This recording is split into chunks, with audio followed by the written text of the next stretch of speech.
Meus irmãos, a paz do Senhor. Sejam bem-vindos a mais um vídeo desse canal. Para você que não me conhece, eu sou o pastor Alciel, pela Assembleia de Deus.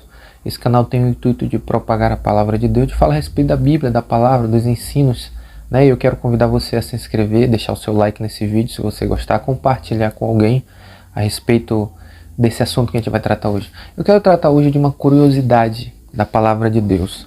Antes de a gente entrar no texto, eu quero primeiro fazer uma pequena introdução para que você possa entender quando a gente entrar no texto, né? Em Gênesis capítulo 3, você vai ler lá a respeito da queda do homem, né?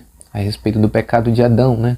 Rapidamente, para recapitular, para você só relembrar, eu sei que você já sabe, mas a Bíblia diz que Deus disse ao homem, né, que ele poderia comer de toda árvore que houvesse no jardim, menos de uma árvore, que a árvore era do conhecimento do bem e do mal. Só que o homem, na sua desobediência, né, comeu o fruto da árvore. E a Bíblia diz que ele pecou contra Deus. Só que eu quero levar você a uma parte desse texto. A Bíblia vai dizer que depois que o homem pecou, a Bíblia diz que ele percebeu que ele estava nu. Pela viração do dia, o Senhor vinha visitá-lo. Nesse dia, quando ele veio visitar o homem, a Bíblia diz que o homem se escondeu. Aí a Bíblia diz que Deus perguntou: onde estás, Adão? Não que ele não soubesse, mas ele pergunta onde estás para que o homem pudesse, entender para onde que o pecado tinha levado ele. Mas a Bíblia diz que Deus perguntou de Adão: onde estás, Adão? Aí ele diz: eu percebi que eu estava nu e me escondi. Aí a Bíblia diz que Deus fala para ele assim: quem te falou que tu estava nu? Comeste todo o fruto que eu te disseste que não era para te comer? E aí vai no desenrolar da história. Só que o ponto que eu quero tratar aqui é o seguinte: a Bíblia diz que o homem percebeu que ele estava nu, certo? Aí a Bíblia diz que ele fez uma roupa para ele de folha de alguma árvore. A Bíblia diz que Deus fala com ele, libera o juízo, a maldição sobre a terra por causa dele. Depois a Bíblia diz que Deus, antes de expulsá-lo do jardim, fez uma roupa de pele de animais e os vestiu, né? Ali, nessa passagem, é uma figura, ou seja, é um apontamento para aquilo que Cristo haveria de fazer na cruz, né? Mas a pergunta que eu quero fazer é: qual era a roupa que Adão vestia antes da queda, né? Porque a Bíblia diz que ele estava nu. Só que eu acredito que existia uma roupa que o homem vestia. Só que não era uma roupa física, né? E eu vou usar aqui um texto. Antes de a gente entrar nesse raciocínio, eu quero logo ler o texto para você. Salmo capítulo 8, versículo 4, está escrito aqui, ó: que é o homem mortal para que te lembres dele? E o filho do homem para que o visites? Contudo, um pouco menor o fizeste do que os anjos, e de glória e de honra o coroastes. Em algumas traduções pode estar o vestistes ou o cobristes, né? Faz com que ele tenha domínio sobre as obras das mãos, tudo puseste debaixo de seus pés. Aqui ele vai desenvolver. É o mesmo entendimento que Deus fala, né? O mesmo texto que Deus fala para Adão logo depois que o criou, né? Dando a ele todo o poder, toda a autoridade sobre toda a criação que Deus tinha feito, né? Aqui esse texto: contudo um pouco menor fizeste do que os anjos, de glória e de honra o coroastes. Eu acredito que a roupa que Adão vestia, né, e Eva vestia, era a glória de Deus. Era a glória de Deus. Era a glória de Deus que cobria a nudez do homem, né? Era a glória de Deus que era a roupa dele. Só que quando Adão peca, quando Adão desobedece a Deus, ele perde essa roupa. É aí que ele percebe que ele estava nu. Porque quando ele peca, ele perde a glória. Aquela glória que o cobria, segundo a interpretação desse texto. Porque o versículo 5 dá a entender o seguinte: contudo um pouco menor fizeste do que os anjos, de glória e de honra o coroastes, mas em outras traduções está o vestistes ou o cobristes, né? Envolveu ele. Então significa que lá no jardim do Éden, o homem ele estava envolvido na glória de Deus. Era a glória do próprio Senhor que vestia o homem, né? Que vestia Adão. Então Adão ele não tinha necessidade de roupa nenhuma física, porque era a própria glória de Deus que vestia ele. E quando ele peca, né, ele perde essa glória. Aí, se você for verificar no texto, lá no final do capítulo 3 de Gênesis, Deus ele mata um animal e veste o homem. Na teologia a gente entende que aquele ato de Deus em matar aquele animal e vestir, né, o homem com aquela roupa, com aquela pele de animal, gera um apontamento, uma figura, uma sombra daquilo que Cristo haveria de fazer na cruz. A gente lendo os evangelhos, a gente entende que Jesus, com o seu sacrifício, ele encobriu os nossos pecados. A Bíblia vai dizer, agora eu vou para outro texto, né, e você vai entender isso aqui que eu estou falando. Em Hebreus capítulo 2, versículo 7, olha o que o autor de Hebreus vai escrever. né? Não, vamos no versículo 6. Está escrito o seguinte: mas em certo lugar testificou alguém dizendo: que é o homem para que te lembres? Ou o filho do homem para que o visites? Preste atenção. Tu o fizestes um pouco menor do que os anjos. De glória e de honra o coroastes a estes, e o constituíste sobre a obra das tuas mãos. Agora o versículo 8. Em todas as coisas lhe sujeitastes debaixo dos pés. Ora, visto que lhe sujeitaste todas as coisas, nada deixou que não lhe esteja sujeito. Mas agora ainda não vemos todas as coisas debaixo, todas as coisas que lhe estejam sujeitas. Agora olha o versículo 9. Vemos, porém, coroado de honra aquele Jesus. Não, vamos voltar. Vemos, porém, coroado de glória e de honra aquele Jesus que fora feito um pouco menor do que os anjos, por causa da paixão da morte, para que pela graça de Deus provasse a morte por todos. O autor de Hebreus, ele atribui o texto de Salmos 8, do versículo 5, a Jesus, né? O autor de Hebreus, ele faz alusão desse texto de que aquela glória, agora preste atenção, que aquela glória que cobria o homem no jardim está sobre Cristo. Mas qual o motivo pelo qual essa glória está sobre Cristo? Ele vai dizer no versículo 9: por causa da paixão da morte.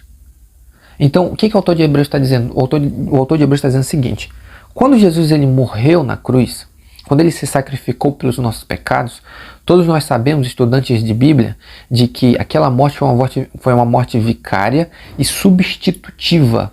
Ou seja, ele tomou o lugar do homem na cruz, né? Ele conquistou através da sua vida reta na terra a justiça de Deus. Quando ele morre na cruz, né? E quando alguém crê, responde com fé mediante aquilo que ele fez na cruz, responde com fé, essa pessoa ela é justificada. A gente sabe que esse é o primeiro estágio da salvação, justificação. O que acontece?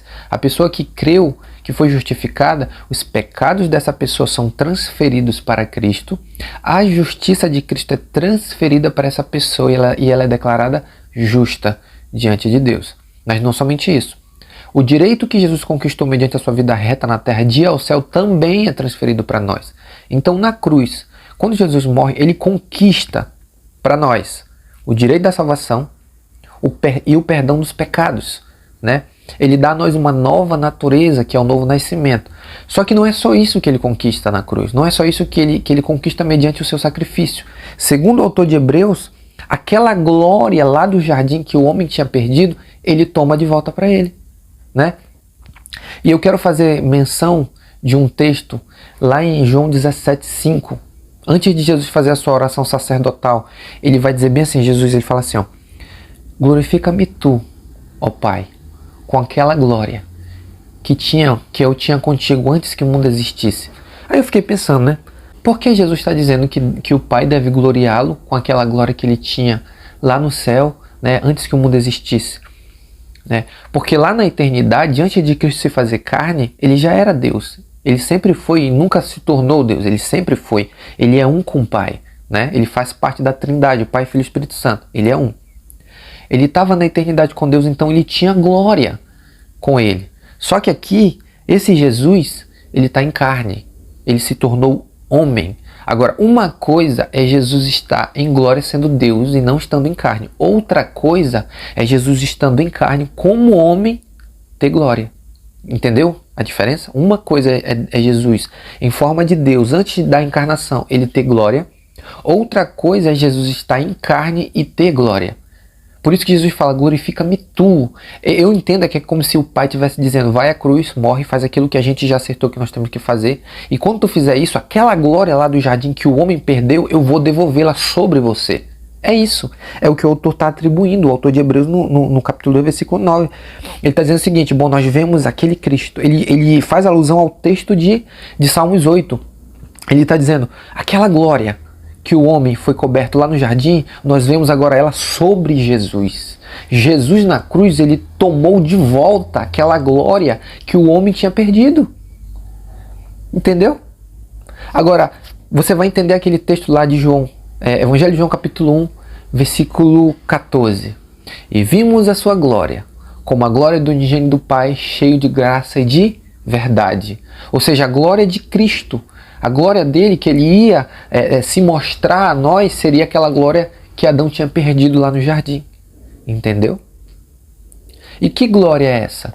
Aí você pode dizer, tá, e daí? O que isso implica a mim, Jesus ter conquistado aquela glória que Adão tinha perdido lá na cruz? Olha esse texto. 2 Coríntios, capítulo 3, versículo 18, olha o que Paulo vai dizer. Mas todos nós, com o rosto descoberto, refletimos como um espelho a glória do Senhor. Somos transformados de glória em glória na mesma imagem como pelo Espírito do Senhor. O apóstolo Paulo, ele diz que a glória é do Senhor. Quem é o Senhor? Jesus. A glória que ele conquistou na cruz, que o autor de Hebreus está falando que está sobre ele. Aquela glória está em nós. Quando Jesus ele morre na cruz, ele não só perdoa meu pecado, ele não só me dá uma vida eterna, ele não só me dá uma nova natureza, mas ele me dá glória. Ele dá glória a nós. Ou seja, e que glória é essa? No final do versículo ele vai dizer, como pelo Espírito do Senhor. O Espírito do Senhor em nós reflete a glória. Aquela glória lá do jardim que Adão perdeu. Cristo conquistou-a na cruz e deu a nós. Nós temos essa glória está em nós. Entendeu agora? Então, essa glória ela se reflete como em nós? Através do Espírito Santo. O Espírito Santo ele vai refletir essa glória dia após dia. E como que essa glória se manifesta? Através da vida de santidade, a vida de pureza. Paulo vai dizer que nós, com cara descoberta, nós refletimos de glória em glória. Então essa glória ela tem níveis, né? Lá em Provérbios, o autor Salomão escrevendo, ele vai dizer que a vereda do justo é como a luz da aurora. Ela vai brilhando mais e mais até ser dia perfeito. Ou seja, um nível de glória que vai crescendo.